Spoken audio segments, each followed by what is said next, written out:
Hey guys, it's Craig with Patriot Training Center, and today I want to talk to you about reholstering. So those of y'all who have watched our videos beforehand, you guys will notice I'm wearing a slightly different shirt than usual, and that is for a good reason, because I want to show you how to actually reholster in your normal clothing to ensure that you do not get nothing caught in that trigger guard. And for those of y'all that are new here, I usually wear a more tight-fitting polo shirt that is usually very close to my body and very easy to tell when something is in the trigger guard. We just had a red dot pistol class this weekend, and one of the problems we found a lot was trouble reholstering the gun. So this weekend we had people running from appendix and from strong side, so I'm going to show you exactly how to ensure to get a good reholster without getting your clothing stuck in the trigger guard or having to mess around with the gun trying to find out where the holster is at. So I'm gonna go from appendix first, and this is my preferred method of carrying, so I should be able to show you guys this very well. So one thing, guys, I'm going to be using a Glock 17 training gun. This is incapable of chambering a 9mm round. It actually will not even go into the chamber.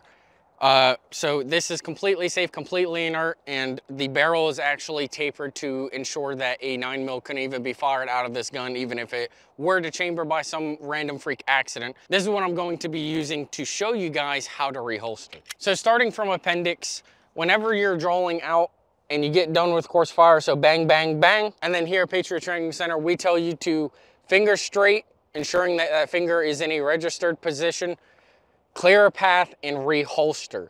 So when we're talking about clearing a path, is here we teach conceal carry. So we're telling you to get that cover garment all the way out of the way.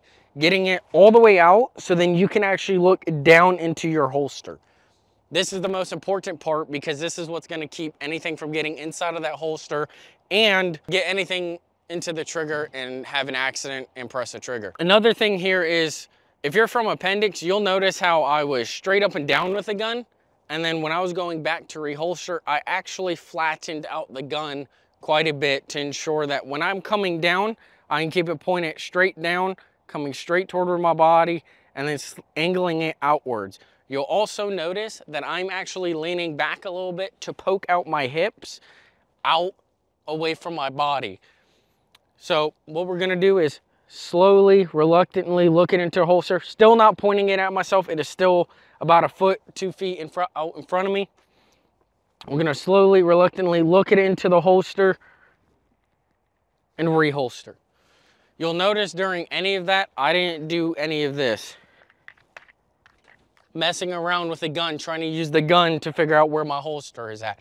I'm using my eyes to look it down into the holster, poking my hips out a little bit, and slowly and reluctantly keeping my full firing grip and bringing it back into the holster. Another problem we see is when people are going down to reholster is they like to point the gun down at them and actually try to find the holster doing this.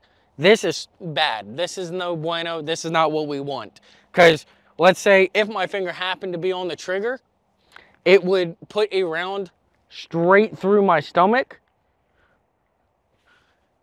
and that would cause some problems, and I don't think any of us want to go to the hospital.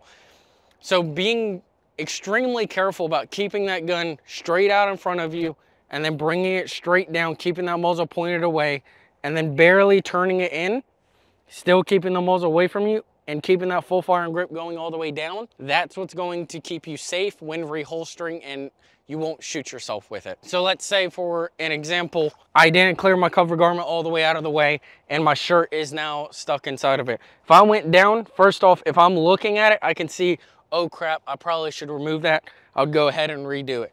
But if for some reason I'm too hyped up, I have too much adrenaline from shooting that drill, or I did really well and I'm super excited and I don't notice that and I'm going down to reholster, I'm like, oh snap, that's really tough to get in. So what you want to do is you want to come back out, be very safe and careful with it, look down into your holster, remove it, get it all the way out of the way, and go ahead and slowly, reluctantly reholster.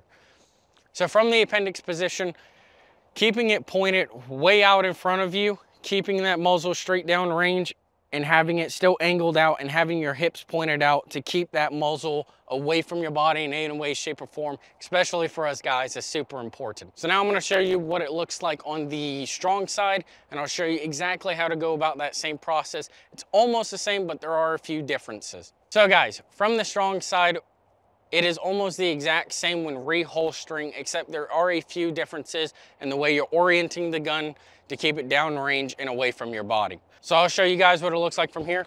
So getting the gun out, bang, bang, bang, you just finish a drill. Finger straight, always, first and foremost. I like to get it high up on the slide, almost in the ejection port area, but I got short, stubby fingers, so I can't do that. But mostly you want to be touching metal on these because these are polymer guns on the frame, so you'll tell a difference. Then what you want to do is come down to the ready, remove this cover garment all the way out of the way, getting it high up here. As you can see a lot of my side on this.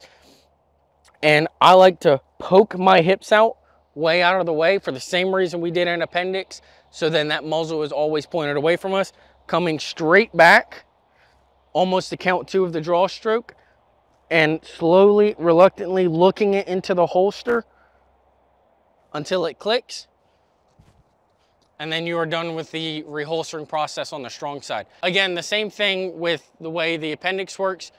This entire time, my muzzle is pointed away from my body. It's actually pointed at the ground about 2 feet from me. And it's even more than that because I'm having to bend over slightly away from my hip and placing it into the holster. One thing we do see a lot of is, just like the appendix position, is when you're coming back, people tend to point it at themselves into their hip area. So really keeping that finger straight and the muzzle pointed out and away from your body, and slowly and reluctantly reholstering so you can feel any obstruction in that trigger guard is key here when reholstering, either from a strong side or the appendix side. So you guys saw that I was able to just place it straight into the holster because I knew exactly where my holster was. That's due to being able to actually see where my holster is, and also from my natural training, I've been able to just locate where my holster is at all times because I wear it in the same spot every single day. All that can be trained in dry fire, reholstering slowly,